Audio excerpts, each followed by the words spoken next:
Hello dears, good morning all. Welcome to the science class. So far we discussed about this chapter weather, climate and adaptations. So we already go through the two parts, that is the weather and climate, and we just mentioned that the climate of an area determines its vegetation.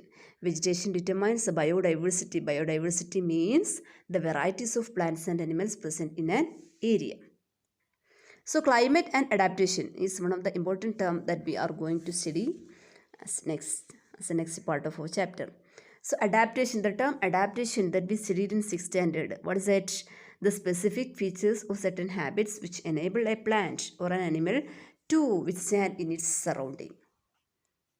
So the animals and plants, they are well adapted to survive in their own habitat. Okay, all the areas of the earth, they are not alike. Some of the areas are showing extreme climatic change. We know about that. Some areas of the earth, they are so cold during this almost half of an year. Almost half of an year it is so cold, the remaining half of the year it is so hot. Like this we can see in the polar regions and others. Like that in some of the area it is so rainy, and in some of the area it is so hot desert. But we can see in all these areas what is there, different types of animals and plants are there. All these animals and plants are well adapted to live there. We studied about the fishes and also the mountain animals. Fishes are adapted to live only in water.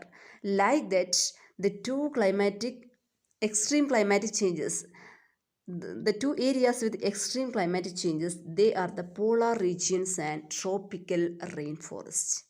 So in this chapter we are going to discuss about these two extreme areas with the climatic change. First of all, the polar regions. We know that the polar regions are covered with snow most of the these days of the year. Almost half part of the year it is covered by snow, or it is showing extreme cold, and the remaining half of the year it is extreme hot. So the animals living in these polar regions, their bodies adapted to survive this extreme cold and also extreme hot.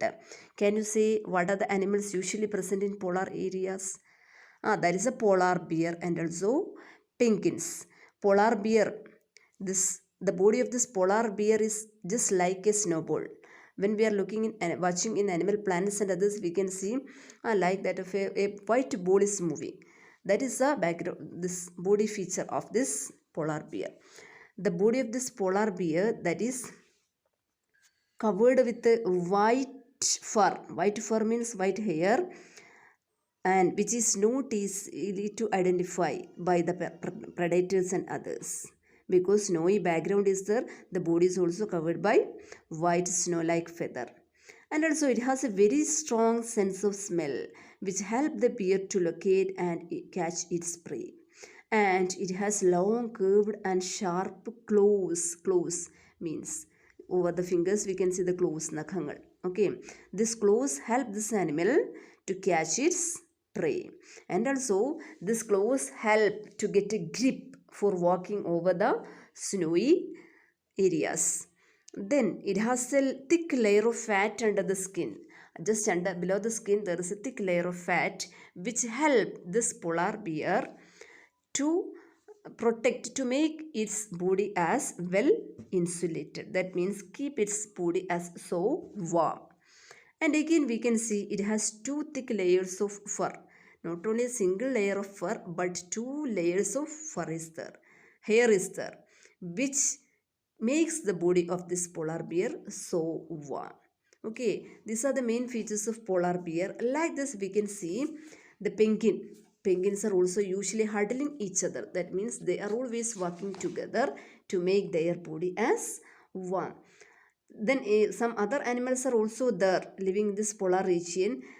Different types of fishes are there. Oxen is there, reindeers, seals, whales, etc. They are also present in this polar area, and their body is also adapted to live there. Okay, so all these are the adaptive features during cold, to survive in cold. And what about the hot condition? The remaining 6 months of the year that is so hot. So during hot days, most of the snow that's melted and which will become large areas of water, like that of oceans and others we can see in the polar areas during summer. So during summers most of these polar animals they go for swimming, and it is polar bear is a good swimmer also.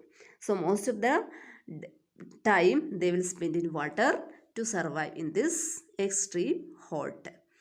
So these are the major points regarding the polar animals. The remaining part of the chapter that we will discuss in the next class. Okay, thank you.